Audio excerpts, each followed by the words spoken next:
Assalamualaikum warahmatullahi wabarakatuh. Izin memperkenalkan diri, nama saya Agung Subara dengan NPM 224111167 kelas manajemen 2DB. Di sini saya akan membahas mengenai memimpin perubahan dan inovasi. Sebagai pemimpin, kita harus siap menghadapi tantangan perubahan dan mendorong inovasi di dalam organisasi. Dengan visi yang jelas dan strategi yang tepat, kita dapat menciptakan budaya yang mendukung kreativitas dan keberanian untuk mencoba hal-hal baru. Lalu ada memahami kebutuhan perubahan. Yang pertama ada analisis situasi, mengidentifikasi peluang dan tantangan yang ada di dalam dan di luar organisasi. Yang kedua ada mendengarkan pemangku kepentingan, memahami kebutuhan dan harapan karyawan, pelanggan dan mitra bisnis. Yang ketiga memetakan tren dan inovasi, mengamati perkembangan industri dan mencari inspirasi dari praktik terbaik.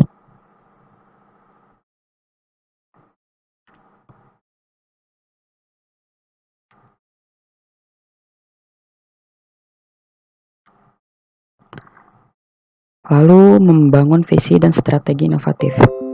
Visi transformatif merumuskan visi yang menginspirasi dan mengarahkan perubahan organisasi.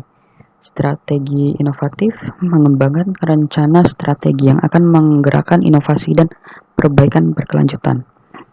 Lalu komitmen kepemimpinan memberikan keteladanan dan dukungan untuk mewujudkan visi dan strategi.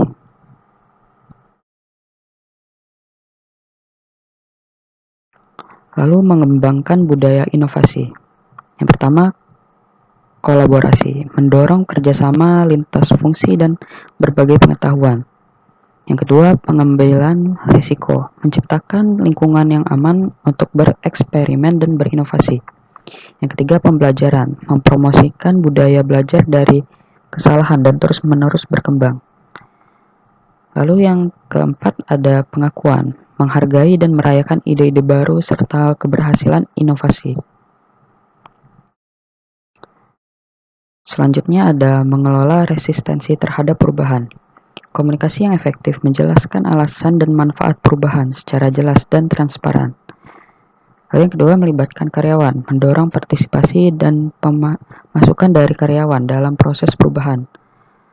Lalu mengelola ketakutan, memahami dan menjawab kekhawatiran karyawan terkait dampak perubahan. Dan yang keempat ada bertahap dan terencana.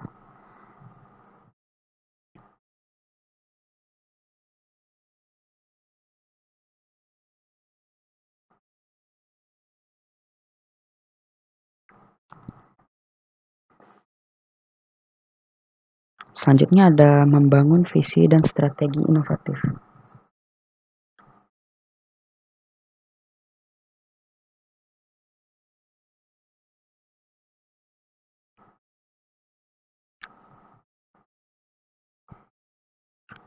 Mengelola resistensi terhadap perubahan. Komunikasi yang efektif menjelaskan alasan dan manfaat perubahan secara jelas dan transparan. Melibatkan karyawan. Mendorong partisipasi dan masukan dari karyawan dalam proses perubahan. Mengelola ketakutan dan bertahap dan terencana. Lalu mendorong kreativitas dan eksperimentasi. Yang pertama ada simulasi ide, mendorong karyawan untuk berinovasi dan mengali ide-ide baru. Yang kedua prototipe dan uji coba, memfasilitasi pembangunan prototipe dan eksperimentasi dengan pendekatan terbuka. Yang ketiga perbaikan berkelanjutan, mendorong budaya belajar dan pengalaman dan terus-menerus mengembangkan solusi.